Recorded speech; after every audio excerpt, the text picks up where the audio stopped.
Author David Halberstam writes in his classic book, Breaks of the Game, that there was a summer day in 1970 in Philadelphia. Earl Monroe, rumor had it, was going to play in a Baker League game.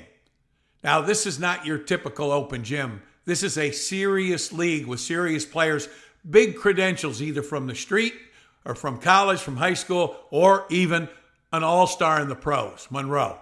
He was the measure. As Halberstam writes, a huge crowd showed to watch him because he could do what no one else could do on a basketball court. He continued, Earl Monroe had put on a show, whirling, faking, spinning, orchestrating his moves as he wished. Never any move repeated twice, as if to repeat were somehow a betrayal of his people. He scored around 50 points and had arrived late, 10 minutes into the game. Future Hall of Famer Maurice Lucas was playing in the Baker League that year. He was in the gym hours before his own game to see Monroe, taking his eyes off Monroe only long enough to watch the crowd watching him. Chanting magic, magic, that was his playground nickname. High school teammates, he was Thomas Edison because he invented moves on the fly. Pearl, that came from the NBA media. But Lucas thought he's even more than that. As he looked at the crowd, he thinks, he's the Black Jesus. That's who he is. The New York Knicks of 1970-71, top tier again, over 50 wins. But they lose in 7 games in the East Final to rival Baltimore and their nemesis, Earl Monroe. The Milwaukee Bucks won it all that year with newly acquired Oscar Robertson honing his game, refining his own offensive role for Lou Alcindor Jabbar and a strong cast. Oscar's name is synonymous today with a triple-double. There are his numbers for the first 5 seasons. You can see he averaged a triple-double and averaged 30 points per game. It was just a routine part of his game. But in this season, he had 3 triple-doubles all year because he revised to fit needs. He focused on floor general. He could still score. He averaged 19 points a game, but he only took 14 shots per game. In the final game of the season, he took 15 shots. He scored 30 points. He still provided balanced allocation to teammates. Here, veering off to his right, slows down just enough as he sees Bob Dandridge is going to fill the left lane. He showcased his teammates, made them all threats. The Bucks won 66 games, swept Monroe and Baltimore for the 1971 title, Oscar's first and only.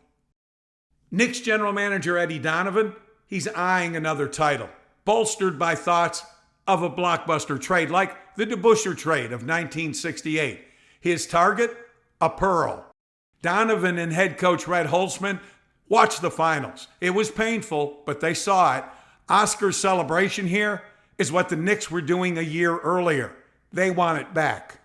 Monroe is suffering from being swept in the title game, and he's in a bitter contract dispute with the only team he's ever played for, Baltimore. When the Knicks opened 1971-72 with a dreary 6-9 record, general manager Donovan gets Monroe. November 11th, a month into the season, the Knicks trade Mike Reardon and Dave Stallworth, a third-round pick, and $100,000, that was a lot of money then, for one guy, Earl Monroe. Just like DeBusschere's trade, it's a hefty price, 2 core rotation or even starters, plus draft choice and money for one. First, the questions, though, not about the price. Is there room in their backcourt with one ball? Monroe and Walt Frazier? Frazier runs the show already. Who's going to run this one? Who's going to get the shots? And they both wear number 10. Is Frazier giving up his jersey? It turns out those issues are not pressing. They're speculation, not problems. Monroe decided he wanted a title as soon as possible, like now.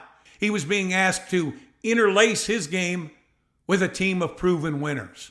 He and his team had just been routed in the series by the Bucks. Monroe had a unique angle to watch from the floor as opposition. How star player refinement works successfully. You don't give up all your offense. You can't pass every time. The player adjusting has to be good enough to make his move when it's time, when it's for the good of the team. Players have to be stars to do this. Gear down, but always be in high gear. Not many players can do that. Monroe was joining the best passing team of the past 5 NBA years. Passers always find the highest percentage shot for the team. Analytic studies now detail it's not the amount of shots, which team gets more shots. It's the team with the highest amount of highest percentage shots that overwhelmingly wins. The Knicks veterans, they were open-minded. They wanted to win another title. There's always room for a gifted shot creator like Monroe. He could play one-on-one, but he did not stop the ball flow, that is, be a black hole in the Knicks passing game. He created open looks for others, but also was creating for himself, especially important in this league, at the end of the 24-second shot clock. Not to just shove a shot up that's low percentage because it beats the clock, but to create that high percentage look while still beating clock expiration. Monroe was that man. And since Frazier could do it, now there were 2. It was not skeptics greeting Monroe. It was a welcome party. Just not having to play against him was a bonus, let alone adding him to their chemistry set. After Monroe joined, wearing number 15, the Knicks went 42-25 for the remainder of the 71-72 season. The final overall record, 48-34. Won the East, beating Baltimore 4-2, then beat the Celtics 4-1. But 1972, the Lakers had won 33 games in a row during the regular season, almost 3 months without a loss, still unmatched in any pro sport. 69 total wins, a record at the time. But there was another story of adapting superstar skills to benefit a unit.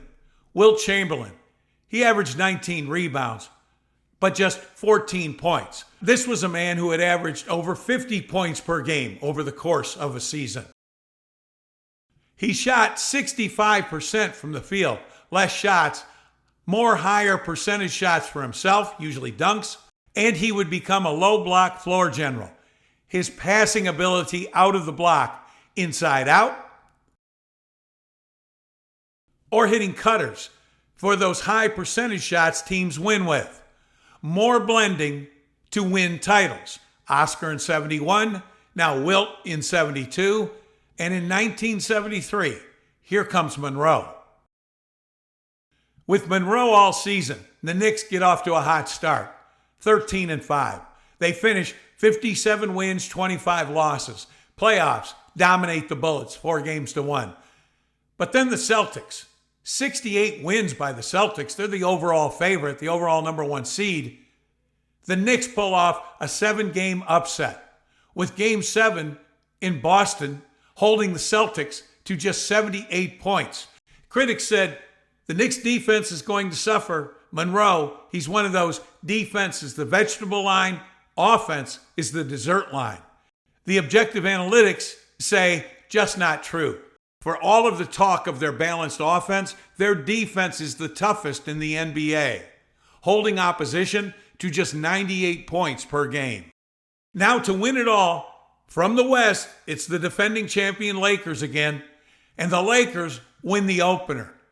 But the Knicks storm back to win the next 4 games, holding the Lakers to under 100 points in each of the wins. The Knicks rule the basketball world again in 1973. Here's the blending balance of sharing the ball. All 5 starters and the 6th man average double figures. Lucas and Monroe, title number 1. And Jackson, a key member, his 2nd title of 13 he will win, 11 as Bulls and Lakers head coach. 2 trades for stars with different style games, same results, becoming a perfect fit for 2 titles in 4 years at the outset of the 1970s. 3 consecutive NBA titles to the team, adding a superstar with the talent to blend his game for the unit's greater good, even while knowing some lifelong Monroe fans don't like it. Monroe said, "I had to fit in. I would go home to Philadelphia, guys would say to me, man, you lost your game. But the thing in a nutshell is that I've always been a winner, and I understood what it took to be a winner. You can't win a championship by yourself. Earl Monroe, Naismith Hall of Fame, class of 1990. And you're on the coach's road where basketball coaches travel along with passionate hoop enthusiasts. Please subscribe. It's free for you and somehow it helps me. This is Coach Burrows. Over and out.